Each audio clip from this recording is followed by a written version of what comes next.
हमने GDS2 MTS postman mail God के लिए मोस्ट इम्पोर्टेंट MCQs को सॉल्व करना शुरू किया था। आज के इस लेक्चर में हम क्लॉज 5 से लेकर के क्लॉज तक के मोस्ट इम्पोर्टेंट MCQs को सॉल्व करेंगे और जो रैंकिंग मशीन हमारी जो कि क्लॉज 11 में आती है उसको अभी हम इस वीडियो में स्किप करेंगे। अगले लेक्चर में हम क्लॉज 11 जो कि रैंकिंग मशीन है उसको कवर करेंगे। सो चलिए हम शुरू करते हैं आज के इस MCQ सीरीज को सॉल्व करना। तो पहला क्वेश्चन है, business hours are generally covered under which clause? व्यवसाय के घंटे किन खंडों के अंतर्गत आते हैं? Clause 1 to 4, clause 5 to 8, clause 9 to 14, clause 15 to 18। So answer B हमारा सही हो जाएगा। क्लॉज 5 to 8 जो व्यवसाय के घंटे रहते हैं वह क्लॉज 5 to 8 के अंदर आते हैं। अगला क्वेश्चन है हमारा, normal weekdays businesses fall under which clause? सामान्य सप्ताह के दिन व्यवसाय घंटे किस खंड के अंतर्गत आते हैं? Clause 5, clause 6, clause 7, clause 8। So ये हमारा हो जाएगा क्लॉज 5। अगला क्वेश्चन है, the business hours as post RMS office with public and mail deliver dispatch timing are? डाकघर या RMS कार्यालय में जनता के साथ व्यवसाय व डाक का वितरण व प्रेषण किस समय कैसे होता है? Kept confidential, conspicuously notified, decided daily, fixed by government of India only. So जो बिजनेस आवर्स हैं जिस समय पब्लिक के साथ ट्रांजेक्ट किया जाना है और मेल की डिलीवरी और डिस्पैच की जानी है वो कॉन्स्पियसली नोटिफाइड मतलब क्लियरली बताया जाता है। अगला क्वेश्चन है, public business hours are fixed keeping in view? सार्वजनिक व्यवसाय के घंटे किसे ध्यान में रखकर तय किए जाते हैं? Only staff convenience, local convenience and arrival, dispatch timings of mails, weather conditions, festival calendar. Option B हमारा करेक्ट हो जाएगा। ये जो पब्लिक बिजनेस आवर्स हैं वह local convenience and arrival and departure and timing of mails को ध्यान में रख करके फिक्स किए जाते हैं।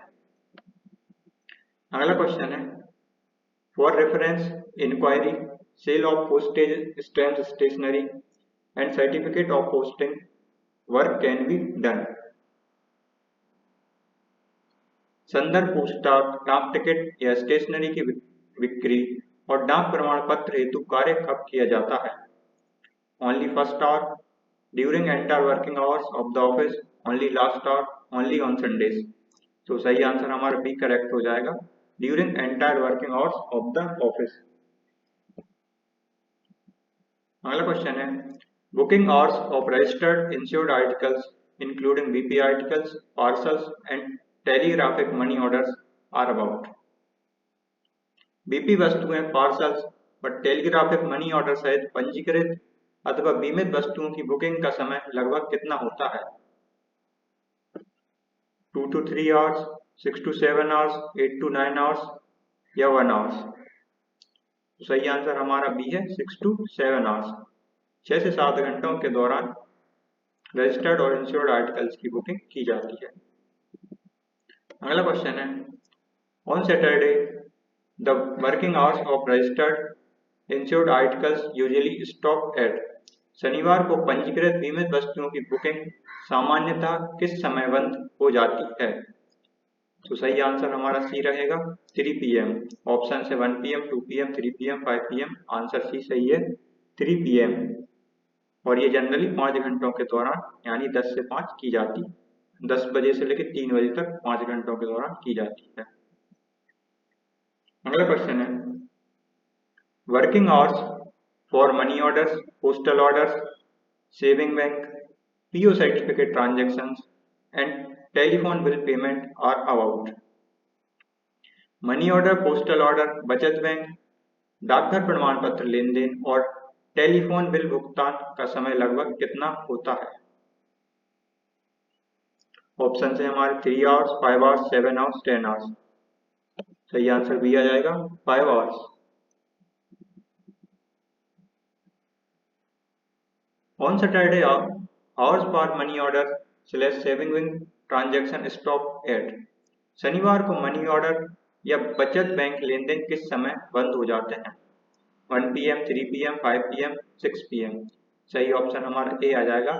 शनिवार के दिन 1 PM को मनी ऑर्डर या सेविंग बैंक ट्रांजैक्शन बंद हो जाते हैं और जो हमारी बुकिंग ऑफ आर्टिकल्स है वो 3 PM को बंद होती है।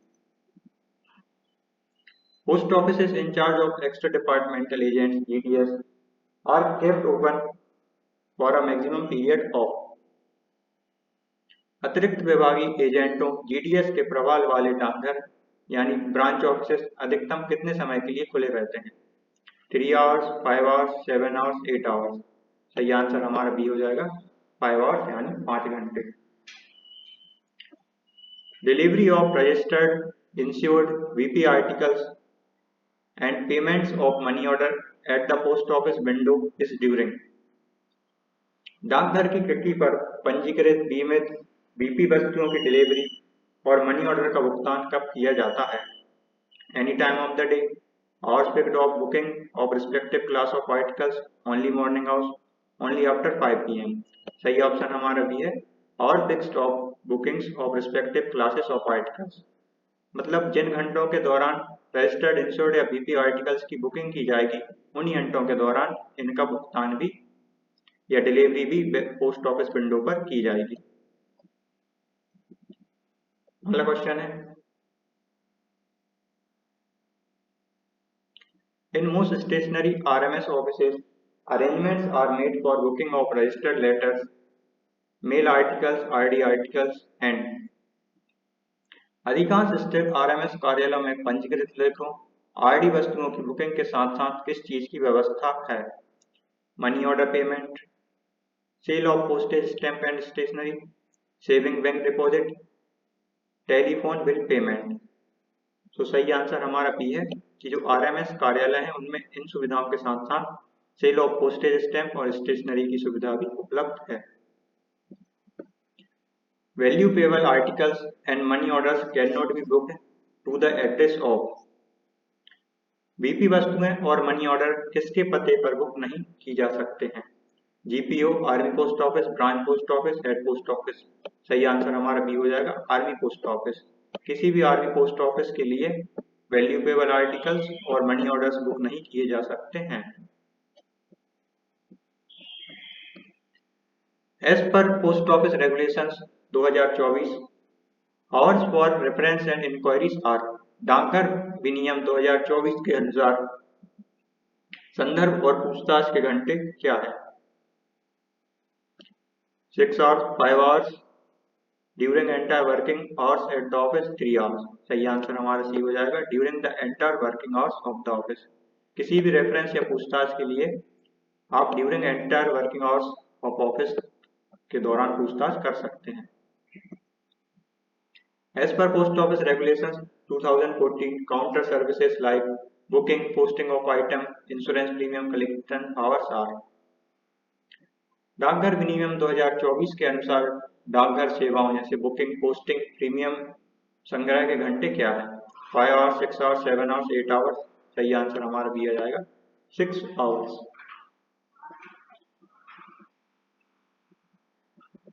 अगला क्वेश्चन है, as per post office regulations 2024, hours for money remittance, electronic money order, Indian postal orders are.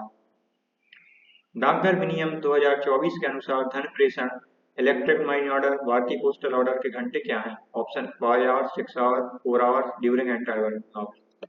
Option B हमारा सही है, 6 घंटों के दौरान मनी ऑर्डर या इंडियन पोस्टल ऑर्डर्स या धन प्रेषण किया जा सकता है। As per Post Office Regulation 2014, saving bank transaction hours are. डाक विनियम 2024 के अनुसार बचत बैंक लेन देन के घंटे क्या हैं? 5 hours, 6 hours, 7 hours, entire working hours. सही ऑप्शन हमारा बी आ जाएगा 6 आवर्स के दौरान saving bank transaction post office regulation 2024 के अनुसार किए जाते हैं। Branch post office shall be kept open for a maximum period of.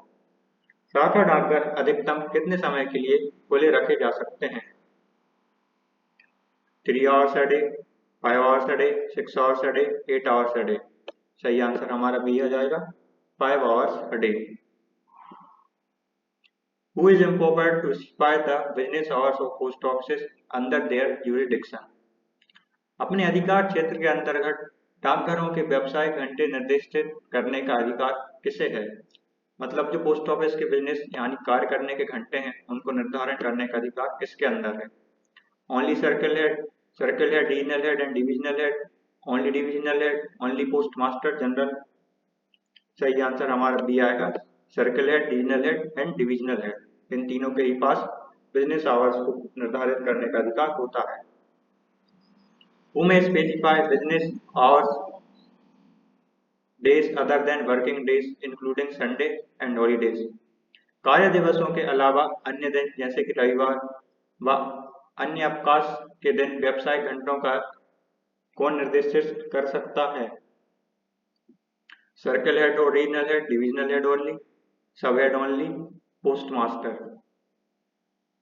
सही आंसर हमारा ए हो जाएगा, circle head. Which of these can the circle regional head specify to meet public requirements or special circumstances? जनता की आवश्यकता या विशेष परिस्थिति में circle या क्षेत्रीय प्रमुख क्या निर्दिष्ट कर सकते हैं? Only business hours, kind of transaction and maximum number of items for booking, only staff salary, only holidays list। सही आंसर हमारा बी हो जाएगा, business hours, kind of transaction, maximum number of items for booking। Business done on Sundays and post office holidays is covered under which clause? रविवार और डाकघर अवकाश के दिन व्यवसाय किस खंड के अंतर्गत आता है? सही आंसर हमारा सी हो जाएगा, क्लॉज 7। क्लॉज 5 के अंदर working hours of post office on general days आता है। क्लॉज 7 के अंदर business done on Sunday and postal holidays आता है और क्लॉज 8 के अंदर हमारे पोस्ट ऑफिस हॉलीडेज आते हैं। On Sundays and post office holidays which post office remain open as an exception? रविवार और डाकघर अवकाश के दिन कौन से डाकघर खुले रहते हैं? ऑप्शन है branch post office, night post office, mobile post office, general post office. Option B सही हो जाएगा, नाइट पोस्ट ऑफिस, जो कि संडे और अवकाश के दिन भी खुले रहते हैं। On Sunday and post office holidays is there any clearance of the letter boxes? रविवार और डाकघर अवकाश के दिन क्या स्ट्रीट लेटर बॉक्सेस की निकासी होती है? Yes twice, yes once, no clearance, only in metro cities. So option हमारा सी सही हो जाएगा, नो क्लियरेंस। रविवार और पोस्ट ऑफिस हॉलीडेज के दिन लेटर बॉक्स क्लियर नहीं किया जाता है। Facilities for posting letters with prescribed late fees during specific hour is provide in letter box at. निर्धारित विलंब शुल्क देकर विशिष्ट घंटों के द्वारा में पत्र डालने की सुविधा किन पत्र बॉक्सों को दी जाती है? Only branch post office, RMS office and selected office, only EPO, only head post office. Answer B सही हो जाएगा कि जो आरएमएस ऑफिस के जो लेटर बॉक्सेस रहते हैं उनमें लेट फीस पे करके लेटर्स की पोस्टिंग की जा सकती है।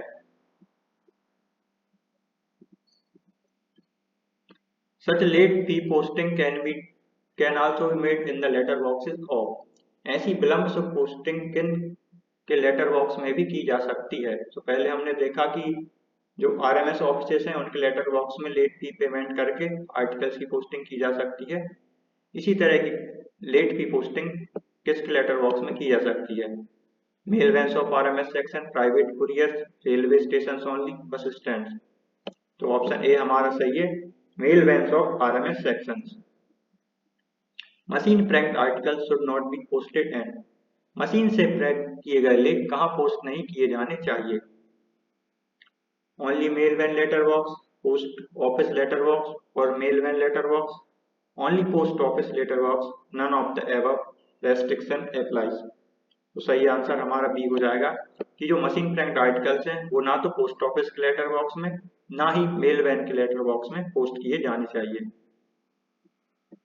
Registered newspapers packet is accepted on Sunday and PO holidays without late fee at how many types of offices? पंजीकृत समाचार पत्र पैकेट रविवार व डाकघर अवकाश के दिन बिना विलंब शुल्क के कितने प्रकार के कार्यालयों में स्वीकार किए जाते हैं? सो 2, 3, 4, 5। सही आंसर हमारा बी है 3।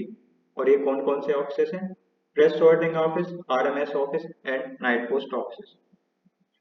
अगला क्वेश्चन है, which of these is not one of the offices accepting registered newspaper without late fee on Sunday and holidays? रविवार अवकाश के दिन बिना विलंब शुल्क समाचार पत्र स्वीकार करने वाले कार्यालय में से कौन से शामिल नहीं है? जैसे कि हमने देखा केवल 3 कार्यालयों में यह सुविधा दी गई है, जो कि है RMS office, press sorting office और नाइट पोस्ट ऑफिस। तो ब्रांच ऑफिस में ये सुविधा नहीं होती है। अगला क्वेश्चन है, on Sundays and post office holidays RMS office generally sell stamp stationery and book register articles on payment of. रविवार व डाकघर अवकाश के दिन आरएमएस कार्यालय डाक टिकट, स्टेशनरी बेचते हैं और पंजीकृत वस्तु किस भुगतान पर बुक करते हैं? तो no fee at all, usual late fee, double fee, off fee. So answer हमारा बी हो जाएगा, यूजुअल लेट फी।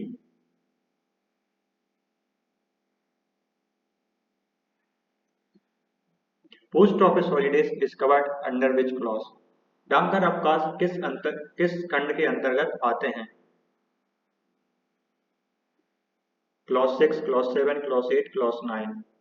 तो जो हमारे पोस्ट ऑफिस हॉलीडेज हैं वो क्लॉज 8 के अंतर्गत आते हैं। क्लॉज 7 में आता है हमारा business done on Sunday and post office holidays and clause 8 में post office holidays. Total how many holidays are observe in post office? डाकघरों में कुल कितने अवकाश मनाए जाते हैं? 14, 15, 17, 20। ऑप्शन सी हमारा सही है, 17 holidays. Out of the total holidays how many are compulsory? कुल अवकाशों में से कितने अवकाश अनिवार्य हैं? 11, 14, 17, 13। ऑप्शन बी करेक्ट है, 14 जो है वह कंपल्सरी हॉलीडेज है। How many holidays vary from circle to circle? कितने अवकाश सर्कल दर सर्कल भिन्न होते हैं? 3, 5, 7, 14। आंसर ए हमारा करेक्ट है, 3 अवकाश जो है वह सर्कल टू सर्कल वेरी करते हैं। How many of the compulsory holidays are national holidays? अनिवार्य अवकाशों में से कितने राष्ट्रीय अवकाश हैं? 2, 3, 5, 4, 5। ऑप्शन बी हमारा करेक्ट रहेगा 3, जो कि है republic day, independence day and Gandhi Jayanti. अगला क्वेश्चन है, which of the following is a national holiday among the compulsory post office holidays? अनिवार्य डाकघर अवकाशों में से कौन सा एक राष्ट्रीय अवकाश है? Diwali, Gandhi Jayanti, Christmas, Muharram. Option B हमारा करेक्ट है, Gandhi Jayanti. How many religious holidays are listed among 14 compulsory holidays? 14 अनिवार्य अवकाशों में कितने धार्मिक अवकाश सूचीबद्ध हैं? 9, 10, 11, 12। तो ऑप्शन हमारा सी सही हो जाएगा, 11, क्योंकि 14 कंपल्सरी है और इनमें से जो 14 में से जो 3 है वो हमारे नेशनल हॉलीडेज हैं। तो 3 गए तो कितने बचे? 11। और जो 11 जो है वो रिलीजियस हॉलीडेज है। Which of the following is not among the 14 compulsory post office holidays? निम्नलिखित में से कौन सा 14 अनिवार्य डाकघर अवकाश में शामिल नहीं है? Buddha Purnima, Eid ul Fitr, Holi, good Friday. सही आंसर हमारा सी है, होली। होली जो है वह कंपल्सरी हॉलीडेज में शामिल नहीं है, यह सर्कल टू सर्कल वेरी करता है। Desirability of prepayment of postage is covered under which clause? डाक शुल्क के पूर्व भुगतान की वांछनीयता किस खंड के अंतर्गत आती है? मतलब जो भी आर्टिकल आप बुक कर रहे हैं उस पर आपसे ये आशा की जाती है कि आप पोस्टेज शुल्क का भुगतान पहले ही कर दें। ये किस क्लॉज के अंतर्गत आता है? सो क्लॉज 9 हमारा सही आंसर रहेगा। क्लॉज 8 के अंदर हमारे पोस्ट ऑफिस हॉलीडेज आते हैं। क्लॉज 10 जो है वह स्टाम्प्स एंड स्टेशनरी से डील करता है। क्लॉज 11 हमारा फ्रैंकिंग मशीन से डील करता है और क्लॉज 12 करता है prepayment of postage in cash से डील। अगला क्वेश्चन है, For fully prepaid postal articles, it is the post office endeavor to पूर्ण रूप से भुगतान किए गए डाक लेखों के लिए डाकघर का प्रयास होता है कि delay them for verification, forward by the earliest possible mail and deliver expeditiously. Charges extra fee return to sender. Option B हमारा करेक्ट हो जाएगा, forward by the earliest possible mail and delivered expeditiously. Unpaid or underpaid articles compared to unregistered mail are reported. अवैतनिक या अपूर्ण भुगतान वाले लेखों को पंजीकृत डाक की तुलना में क्या दिया जाता है? Greater security, no greater security, double security, insurance cover automatically. Option हमारा बी सही है, नो ग्रेटर सिक्योरिटी. ऐसे आर्टिकल जो कि अनपेड है या अंडरपेड है उनको रजिस्टर्ड मेल की अपेक्षा में नो ग्रेटर सिक्योरिटी दी जाती, मतलब कोई भी ज्यादा सुरक्षा नहीं दी जाती है. Unpaid articles are liable to detention for the purpose of. ऐसे आर्टिकल जिन पे भी पूरा भुगतान नहीं किया गया है उनको किस उद्देश्य से रोका जा सकता है? Verifying sender's address, taxing postage due on them, weighing again, photography record. Option B हमारा करेक्ट हो जाएगा, taxing postage due on them. Unpaid articles are held over for general deliveries instead of being issued with. अवैतनिक लेखों को किसके साथ जारी करने के बजाय सामान्य वितरण तक रोका जा सकता है? Registered mail deliveries, special deliveries intended only for unregistered mails, BP article deliveries, money order deliveries. Option B हमारा सही हो जाएगा, special deliveries intended for only unregistered mails. Postage stamp and stationery is covered under which clause. डाक टिकट और stationery किस खंड के अंतर्गत आते हैं? Clause 9, clause 10, clause 11, clause 12. So अभी जैसा हमने देखा क्लॉज 9 जो है वह प्रीपेमेंट ऑफ पोस्टेज से डील करता है. क्लॉज 10 जो है वो पोस्टेज स्टैम्प एंड स्टेशनरी से डील करता है. क्लॉज 11 हमारा फ्रैंकिंग मशीन से डील करता है और क्लॉज 12 जो है वह prepayment of postage in cash से डील करता है. अगला है payment of postage is normally affected by means of postage stamp issued by the Indian post office under the authority of. डाक शुल्क का भुगतान सामान्य किसके अधिकार के तहत जारी डाक टिकट द्वारा किया जाता है? State government, government of India, reserve bank of India, united nations postal union. So answer B हमारा करेक्ट हो जाएगा, government of India. Which stationery items does the post office issue with the value of requisite stamps already embossed? डाकघर किन stationery वस्तुओं को पहले से उभरे डाक टिकट मूल्य के साथ जारी करता है? मतलब ऐसे कौन से आइटम हैं जिन पे पहले से ही डाक शुल्क लगा रहता है? Envelope, inland letter card, postal card, only envelope, only post card, money order forms. सही आंसर हमारा ए हो जाएगा, envelope, inland letter card, post card. इन तीनों ही चीजों पे पहले से स्टाम्प्स लगे रहते हैं और अतिरिक्त आपको कोई शुल्क देने की जरूरत नहीं पड़ती है. If postage required exceed the embossed stamp value on postal stationery, what can be done? यदि डाक स्टेशनरी पर उभरे टिकट के मूल्य से अधिक डाक प्रवाह आवश्यक हो तो क्या किया जा सकता है? मान लीजिए कोई एक पोस्ट कार्ड है, इस पे पोस्टेज लगी है 5 रुपए की और आपको इसको एक जगह से दूसरी जगह भेजना है जिसको डाक शुल्क लगनी है 7 रुपए. तो यहाँ पे 2 रुपए जो है 2 रुपए की पोस्टेज स्टाम्प कम लगी हुई है. तो ये जो 2 रुपए अतिरिक्त हैं इसका भुगतान कैसे किया जा सकता है?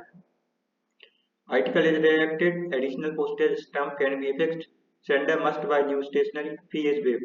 तो ऑप्शन बी हमारा सही हो जाएगा, 2 रुपए मतलब एडिशनल पोस्टेज स्टाम्प इस पर लगाई जा सकती है. तो इस केस में 2 रुपए की एडिशनल पोस्टेज स्टैम्प इस पर लगा करके इसको भेजा जा सकता है. Revenue stamps are sold at post office but they are. राजस्व डाक टिकट डाकघर में बेचे जाते हैं किंतु also issued by the post office, not issued by the post office, only sold, issued by state government, used only for parcels. Option हमारा B सही है, note issued by post office. Revenue stomp जो है वह भारत सरकार के द्वारा जारी किए जाते हैं और पोस्ट ऑफिस द्वारा केवल उनकी बिक्री की जाती है। Revenue stamps are issued by, राजस्व टिकट किसके द्वारा जारी किए जाते हैं? Central bank, central government, state government, reserve bank, postal circle. Option A हमारा करेक्ट हो जाएगा, सेंट्रल गवर्नमेंट।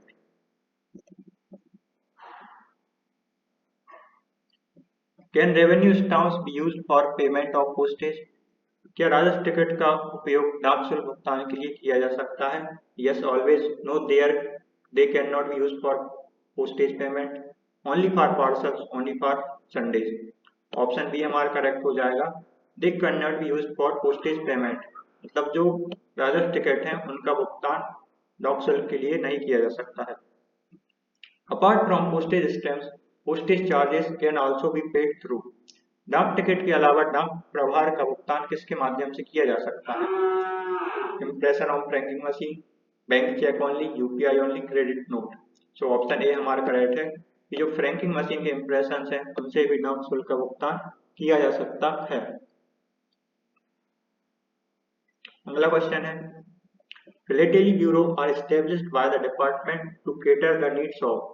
डाक टिकट ब्यूरो विभाग द्वारा किसकी आवश्यकताओं को पूरा करने के लिए स्थापित किए गए हैं? Money order customers, philatelist stamp collector, business firms, foreign embassies. Option B हमारा करेक्ट हो जाएगा, फिलेटेलिस्ट एंड स्टाम्प कलेक्टर की नीड्स को पूरा करने के लिए फिलेटेली ब्यूरो स्थापित किए गए हैं। Overseas philatelic orders are executed at. विदेशों के फिलेटेली ऑर्डर कहाँ निष्पादित किए जाते हैं? Indian philatelic bureau, Bombay GPO, Dak Bhavan new Delhi, CPT Mysore, RAKNPA Ghaziabad. तो जो विदेशी फिलेटेलिक ऑर्डर हैं वह हमारे national philatelic bureau Bombay GPO पर एग्जीक्यूट किए जाते हैं। Prepayment of postage in cash is covered under which clause? नगद में डाक शुल्क का पूर्व भुगतान किस क्लॉज के अंतर्गत आता है? Clause 9, clause 10, clause 11, clause 12। तो सही ऑप्शन हमारा डी हो जाएगा, क्लॉज 12। क्लॉज 11 जो है उसमें फ्रैंकिंग मशीन है, क्लॉज 10 जो है उसमें पोस्टेज स्टैम्प एंड स्टेशनरी है, और क्लास 9 जो है desirability for prepayment of postage. Question number 55 है, certain important post offices are authorised by head of the circle to realise postage in cash from posting a minimum of how many unregistered packet at a time in big cities. जो हमारे बड़े शहर हैं, बड़े शहरों में एक बार में न्यूनतम कितने अपंजीकृत पैकेट पोस्ट करने वाली फर्मों से सर्कल प्रमुख नगद में डाक शुल्क वसूलने के लिए कुछ डाकघर को अधिकृत करते हैं? 250, 500, 750, 1000। ऑप्शन बी हमारा करेक्ट हो जाएगा, 500। In small towns the minimum number of unregistered packets required for this cash postage facility is. छोटे शहरों में इस नगद डाक शुल्क व्यवस्था के लिए न्यूनतम अपंजीकृत पैकेट कितने चाहिए? जैसे कि हमने ऊपर देखा कि बड़े शहर जो हैं उनमें 500 पैकेट चाहिए, इसी तरह छोटे शहरों में कितने 250 पैकेट्स की जरूरत होती है। ऑप्शन है हमारे 100, 250, 500, 500, 750। करेक्ट हो जाएगा 250। Certain post offices in which 5 cities are authorized to realize postage and registration fee in cash on delivery registered letter mail article। किन 5 शहरों में कुछ डाकघर सामान्य पंजीकृत पत्र मेल पर नगद में डाक व पंजीकरण शुल्क वसूलने के लिए अधिकृत हैं? बॉम्बे, कोलकाता, मद्रास, नागपुर, दिल्ली, चेन्नई, पुणे, जयपुर, पटना, भोपाल, कोलकाता, लखनऊ, शिमला, आगरा, या केवल दिल्ली और मुंबई। ऑप्शन ए हमारा करेक्ट हो जाएगा, बॉम्बे, कोलकाता, मद्रास, नागपुर एंड दिल्ली। ये 5 शहर हैं जहां कुछ पोस्ट ऑफिसेस पोस्टेज और रजिस्ट्रेशन चार्ज को कैश में लेने के लिए अधिकृत हैं। For cash payment of registration fee on registered letter mail, the sender must use special register journals and the minimum number of articles of the same type paid registered at one time is। पंजीकृत पत्र mail पर नगद पंजीकरण शुल्क हेतु प्रेषक विशेष पंजीकृत register का उपयोग करता है। एक समय में समान प्रकार वजन के कम से कम कितने लेख पंजीकृत किए जाएं? 25, 50, 100, 150। ऑप्शन बी हमारा करेक्ट है, 50 articles. Particulars of cash prepayment of postage facility can be ascertained from नगद डाक शुल्क का पूर्व भुगतान सुविधा का विवरण कहाँ से प्राप्त किया जा सकता है? Nearest principal post office, circular office only, directorate, state bank of India. Option A हमारा करेक्ट है, नियरेस्ट प्रिंसिपल पोस्ट ऑफिस से ऐसी पोस्ट ऑफिस की जानकारी प्राप्त की जा सकती है जहाँ की प्रीपेमेंट ऑफ पोस्टेज जो है कैश के द्वारा किया जा सकता है। The facilities of prepayment of postage in cash at selected gazette and higher selection grade of post offices is for fund posting not less than how many articles at the time, letter, inland letter card, postcard and other registered articles। चयनित राज्यपत्र और highest selection grade डाकघरों में नगद पूर्व भुगतान सुविधा के लिए फर्मों को एक बार में कम से कम कितने लेख पत्र, ILC, post card, अपंजीकृत parcel post करने होते हैं? 100, 250, 500, 1000। ऑप्शन सी हमारा करेक्ट है, 500।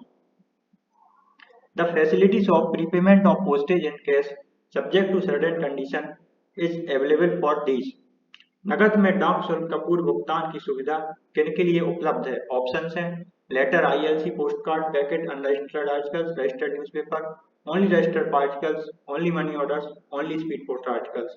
ऑप्शन ए हमारा करेक्ट है कि जो letter, inland letter card, post card, packet, unregistered articles या रजिस्टर्ड न्यूज़पेपर्स हैं उनके लिए prepayment of postage in cash की सुविधा उपलब्ध है। The facilities of cash prepayment of postage is not available for. नगद डाक शुल्क का पूर्व भुगतान किसके लिए उपलब्ध नहीं है? जो हमारी prepayment of postage in cash है, लेटर्स के लिए उपलब्ध है, पोस्ट कार्ड के लिए उपलब्ध है, अनरजिस्टर्ड आर्टिकल्स के लिए भी उपलब्ध है। ये any other classes of postal articles के लिए उपलब्ध नहीं है। Special registration envelopes provided by the post office should be used for. डाकघर द्वारा उपलब्ध कराए जाने वाले विशेष पंजीकरण लिफाफे किसके लिए प्रयोग किए जाने चाहिए? जो पोस्ट ऑफिस से स्पेशल रजिस्ट्रेशन एनवेलप्स प्रोवाइड किए जाते हैं वह किस प्रकार के आर्टिकल्स को भेजने के लिए उपयोग किए जाने चाहिए? Any kind of mail, transmission of registered articles only, only speed post, only parcel। Option B हमारा करेक्ट हो जाएगा, transmission of registered articles only. केवल रजिस्टर्ड आर्टिकल्स को भेजने के लिए ही स्पेशल रजिस्टर्ड एनवेलप्स का यूज किया जा सकता है। ये एमसीक्यू सीरीज हमारी यहाँ पर समाप्त होती है। मुझे आशा है इसने आपके आने वाले एग्जाम के लिए आपकी काफी मदद की होगी। यदि आपको ये वीडियो अच्छा लगा हो तो इस चैनल को सब्सक्राइब करें। हम आने वाली परीक्षा में आपकी तैयारी के लिए बहुत बहुत आपकी मदद करेंगे। धन्यवाद।